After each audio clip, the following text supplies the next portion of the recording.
I like playing out, and it's neat to see people's reactions. And it's always kind of fun. Like there's some song, whether they're originals or covers. It's nice when they like an original. They say, "Hey, I like that song," and you're like, "Oh wow!" And a request for an original. That's always what you want, and that's nice when you get that. But it is kind of neat, just the reaction you're playing. And sometimes one song, somebody will be in the back of the room. They come walking up, and they'll just stay there for that whole song. I think the first time I realized the moment that it just all made sense was like looking at a booklet of like Brian McKnight, and I was like listening to the words and the melodies and all that, and then I was reading the lines, and I was like, and they had it structured like it was poetry. So then I was like, oh, this makes sense now. Like songs are just poetry, but with a melody behind it, or whatever you want to call it. I really like doing open air shows, whether it's like at the Bettendorf Public Library or at a winery, at a festival. I really like those open air kind of shows where I know my music is going out there. I'm not being distracted by them, and they're not distracted by anything else other than maybe a butterfly or beautiful cloud and shape, or something like that. But so yes, a little egotistical, but I do like my larger venues, my open air venues where people can really appreciate, and I can really appreciate everything that's happening. You're writing down your ideas as they come, and it doesn't matter what time of day it is. And if you don't have a napkin handy, you got to find, it's on your hand or whatever. But you're always capturing the idea when the muse decides to speak, and that's part of this deal. That's part of the responsibility of being a responsible songwriter. If you want to do it, you just have to get creative in more than your songwriting. You have to be creative as a business person, and just always be good to people. And those relationships will come back around, because it's the long haul and the long game that you have to play with this. There's no shortcuts in the music industry if you want that long-term career. I know a lot of people older than me, they're still playing out, and it's like, well, what do I want to do? Do I want to be at the bar at midnight? Oh, not really, unless it's a band. That's kind of fun. But so I think for me, more of a coffee shop, kind of people sitting there. I don't like when people are not interacting at all. If there's an audience that's not saying anything. Come on, baby, let's kiss. You've got elastic pants. Come on, baby, let's kiss. And when you move like that. Well, I was standing on the corner in Winslow, Arizona, I saw you. But maybe that's another song. Guess it was California. I know what it's got to be when you're standing next to me. I said, yeah, yeah, come on, baby, let's kiss. Yeah, come on, baby, let's kiss. Yeah, come on, baby, let's kiss. Yeah, come on, baby, let's move nice and slow. Come on, baby, this groove would rock in Tokyo. I never met a woman with a heart-shaped tiara. She must have been a beauty queen from California. That song is a little older for me, but kind of one of those songs, just a fun song, kind of writes itself in a way, kind of just like you're with somebody, you want to give them a kiss, just kind of that moment. So, and it started out just, I think, with a verse, come on, baby, let's kiss, you got elastic pants. Doesn't make any sense, but it was kind of the one, sometimes you're right, the first verse stays no matter what. So it was kind of just a quirky song about, wanting somebody, being attracted to somebody, and kind of a quirky person looking good. I never met a woman with a heart-shaped tiara. She must have been a beauty queen from Caledonia. I know what it's got to be when you're standing next to me. I said, yeah, yeah, come on, baby, let's kiss. Yeah, come on, baby, let's kiss. Yeah, come on, baby, let's kiss.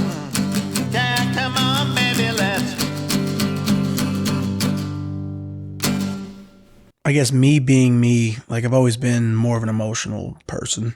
Like even when I didn't want to be, there's just these moments of like growing up, I would always wear like button up shirts and stuff because I got hand-me-downs from my cousins and they wore like Old Navy and then they also wore FUBU and all this other stuff. But I never really liked wearing FUBU. Like I was just comfortable with a button up. I mean, that's why I wear it now. But, I would judge myself and think that I was wrong for being who I was because I wasn't like everyone else, in my neighborhood. Now I'm in a comfortable spot that it's just like I have moments of caring about how other people see me, but it's like a lot of times I really don't care because it's like I know that like I'm not a perfect person, no one is, and it's just like accepting yourself for who you are.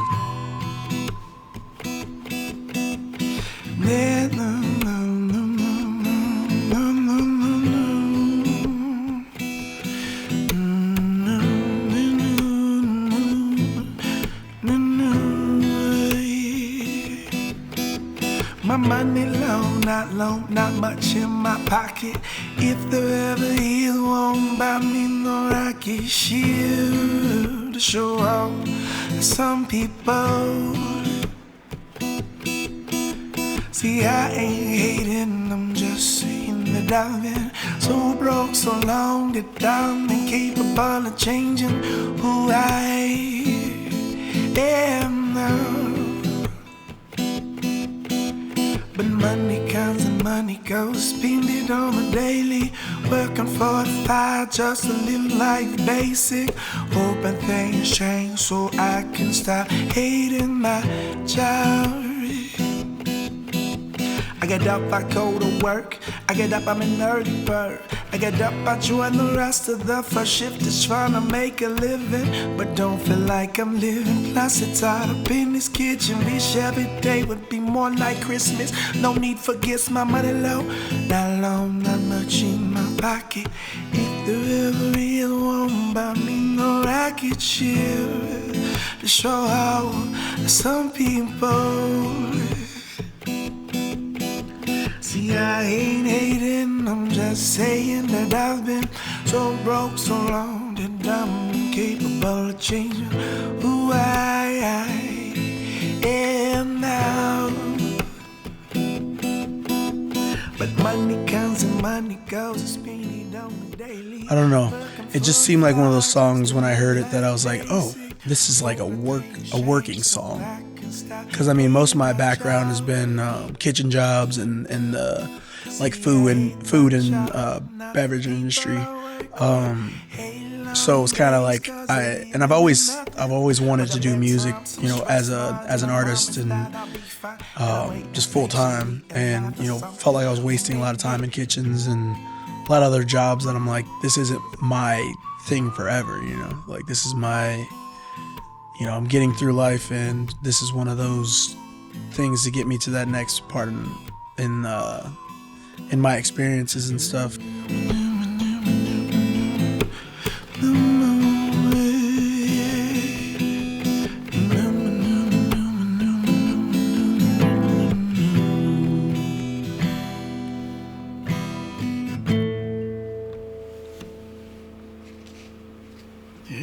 I've got a dump truck load of ideas, which I do, both musically and lyrically. You get pretty good at separating the wheat from the shaft. To me, I guess as any songwriter, you kind of feel like, yeah, I think I still got a better one in me. So maybe that's the hope that keeps us going, keeps us writing. I find myself editing music if I'm listening to music when I'm driving. It's like, I wouldn't have ended it that way, or I wonder why they didn't go with this, at the bridge, or, it's like, so I try not to listen to music when I'm driving, which is maybe antithesis, I don't know, but. Get up in the morning, there's a full moon in the sky. You lift your eyes up,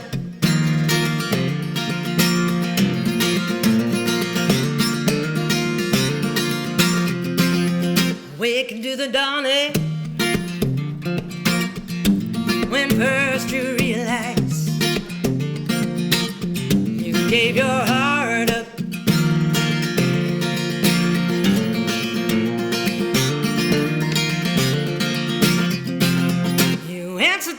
love calling, you know what you will find. You made your mind up.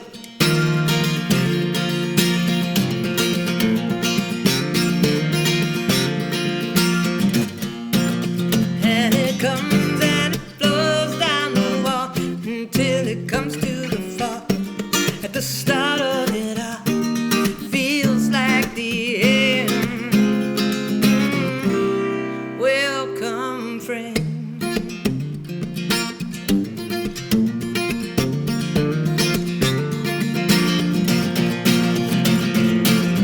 All these wonders never cease to amaze me.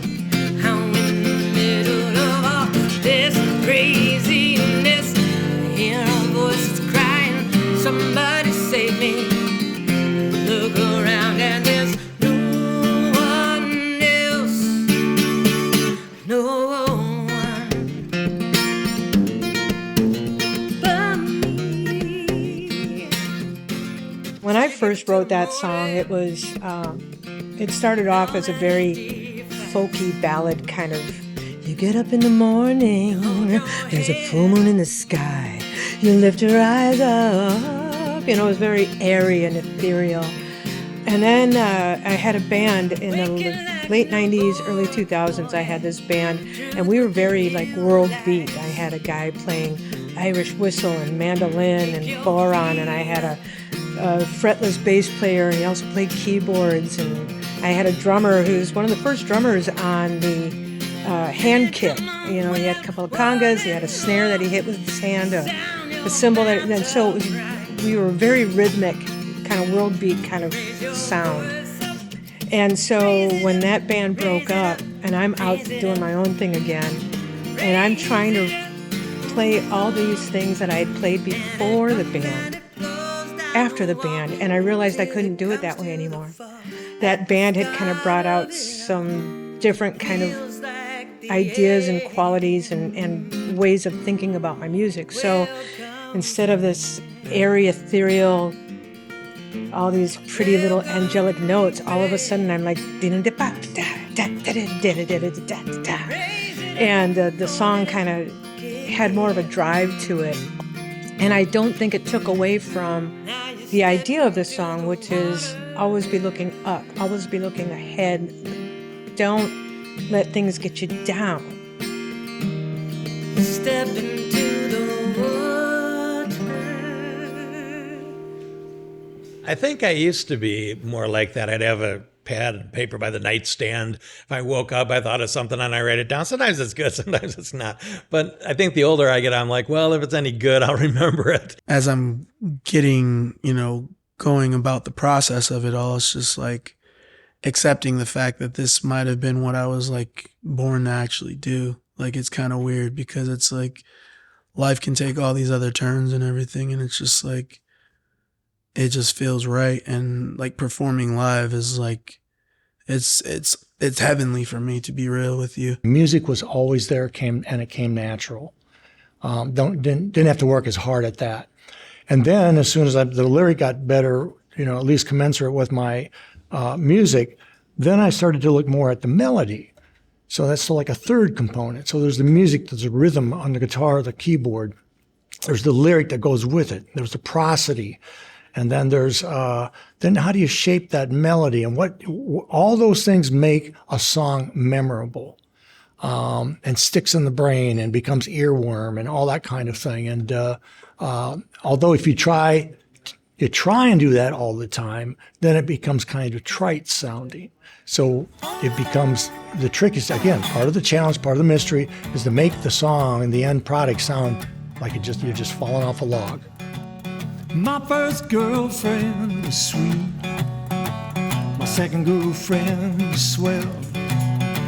My first girl found out about my second girl, and that did not go so well. That's another story. Yeah, that's another story. Well, I can't tell. Well, I give a little money to my mama. Give a little money to whoever needs help. And then there is IRSOL. That's another story. Yeah, that's another story. Well, I can't tell. Well, I can't tell. She can't tell. I can't tell. No, she can't tell. If I'm heading for heaven. Well, I love my friends and family. Love most anyone else. The mean and nasty people who hate, they can go straight to, well, that's another story. Oh, that's another story. Well, I can't tell. Well, I can't tell. No, no, I can't tell. If I'm heading for heaven or hell.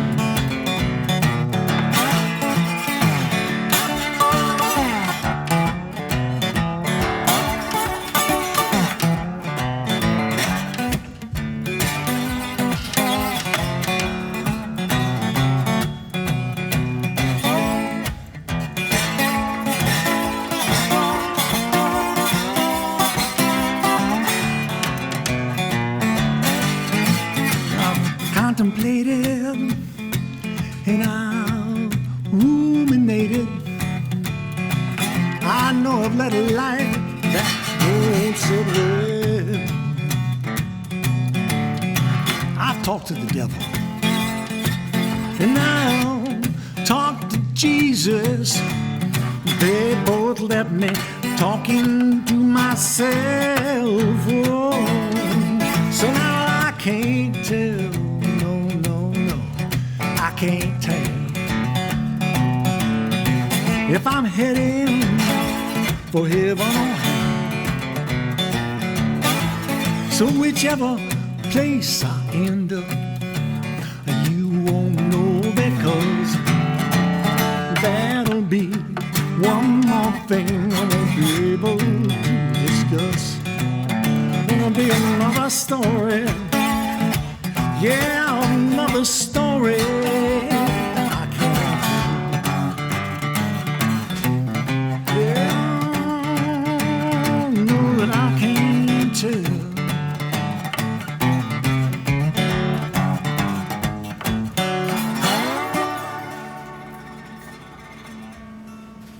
You want to give yourself so much credit because you are the one. I drove myself here today, did my own hair and makeup. I picked out my wardrobe. I paid for the whole thing. My guitar is on me. Like, all of that stuff is me.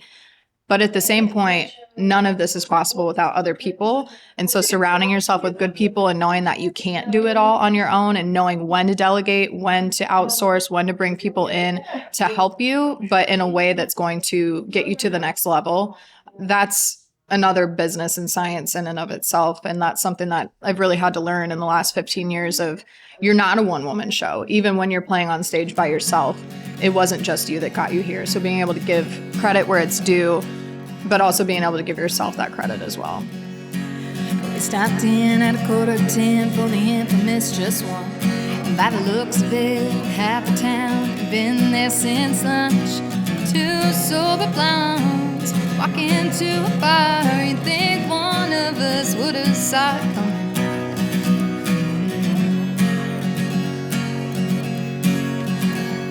There's a kid we went to high school with and a couple of farmers. A lady truck driver chases Drew with tequila. We all became fast friends, closed her down at 1 a.m. with a $10 bar tab at the Dixon Legion. This ain't our town, but we sure are people. We're on the wrong side of the county, but they made us feel at home. Just me and my best friend stumbling out at 1 a.m. with a $10 bar tab at the Dixon Legion. my friend and I stopped in the Dixon Legion in Iowa on a Tuesday night, and the entire thing is a very true story. So it's just about really having a good time with the locals. We really didn't buy any drinks all night, so that was kind of the joke of it. Was we spent all night at the Dixon Legion, and we left with we had a $10 bar tab at the end of the night, and definitely drank more than $10 worth of liquor.